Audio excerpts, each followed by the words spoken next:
नमस्कार मित्रों, मैं हूं एस्ट्रो रविशंकर और हमारे चैनल में आपका स्वागत है। रत्नों का रहस्यमय संसार हमेशा ही मनुष्य को अपनी ओर आकर्षित करता रहा है और समय समय पर मनुष्य ने ज्योतिषाचार्य और विद्वानों का परामर्श लिया है कि कौन सा वो रत्न धारण करें जिससे कि उनकी समस्या कट जाए और उससे उसको निजात मिल जाए। और उन्हीं रत्नों में से आज हम एक रत्न की बात करने जा रहे हैं जिसको गुमेत के नाम से लोग जानते हैं। इसको इंग्लिश में हेजोनाइट भी बोलते हैं।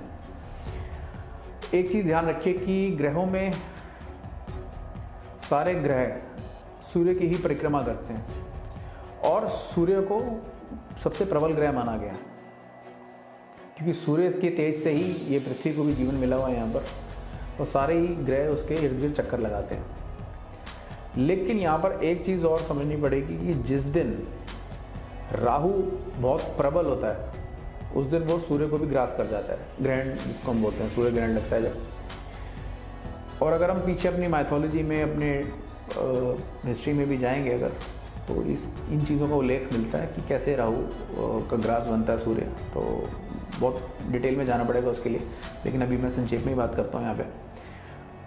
अब बात यह कि ये गुमेत रत्न का हम फ़ायदा कैसे उठाएं और कौन कौन से जातक इसको डाल सकते हैं। देखिए, जिनका मिथुन लग्न है या कन्या लग्न है वो तो बहुत इसको बिना किसी डाउट के डाल सकते हैं। वो मकर और कुंभ लग्न वालों को भी ये डेफिनेटली ही फ़ायदा करेगा।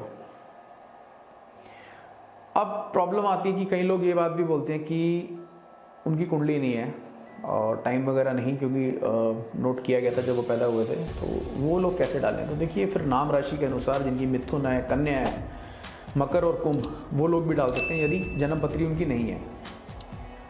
और यदि जन्म पत्री है तो मैंने जैसे बताया, मिथुन, कन्या, मकर और कुंभ लगन वाले डाल सकते हैं। और ये, लेकिन एक चीज़ ध्यान रखना है कि यहाँ पर किसी ज्योतिषाचार्य या विद्वान से ही परामर्श लेना, क्योंकि राहु की पोजीशन भी देखनी पड़ती है।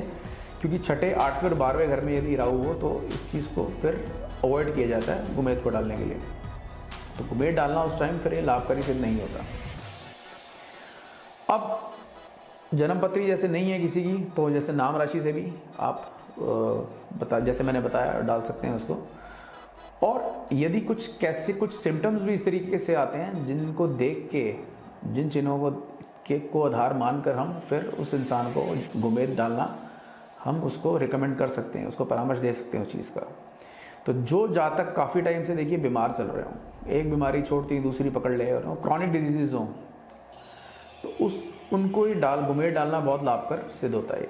और ये मध्यमा उंगली में डाला जाता है, ध्यान रखिएगा। और चांदी में इसको डालते हैं शनिवार के दिन या राहु के नक्षत्र में इसको आप डाल सकते हैं। कई विद्वान राहु जिस राशि में हो उस राशि के स्वामी के दिन भी डालने के लिए परामर्श देते हैं। कर्जदार हो इंसान, कर्जा से नहीं निपट पाता हो, एक कर्जा खत्म होता है दूसरा सर पे चढ़ जाता है, उसमें भी लाभकर सिद्ध होता है। जुए की, किसी को सट्टा खेलने की बहुत भयंकर आदत है, नहीं छूटती, उसके लिए भी ये मददगार सिद्ध होगा। और नशा, खासकर कई लोग नशे के आदी हो जाते हैं, तो नशे को छुड़ाने के लिए ये बहुत लाभदायक सिद्ध होता है। ऐसे जातकों को आप डाल सकते हैं। और कई लोगों को मैंने देखा कि इल्यूजन्स होती हैं, भ्रम पैदा होते हैं, बहुत ज़्यादा मैं संजी मिजाज होता है, कहीं वहमी होते हैं बहुत ज़्यादा। ऐसे जातक भी यदि डाले तो उनको निश्चय ही लाभ होगा। भूत प्रेत की यदि कोई बाधा लग रही हो या किसी एनर्जी की पकड़ में इंसान आया हो, तो वो लोग भी यदि गुमेत को डालें तो निश्चय ही लाभ होगा। लेकिन मैं फिर यही बात बोलता हूँ कि आप यदि जन्म पत्री है आपकी, तो किसी विद्वान या ज्योतिषाचार्य को आप अपनी जन्म पत्री का पूरा विश्लेषण करवाने के बाद ही इसको धारण करें। तो यदि वो बोलते हैं डालने के लिए तो निश्चित ही इसमें लाभ होगा। तो आशा करता हूँ आज जो गुमेत के ऊपर ये वीडियो बनाया आपको ज़रूर पसंद आएगा। और इसी के साथ ही मैं अपनी वाणी को विराम देता हूँ। नमस्कार।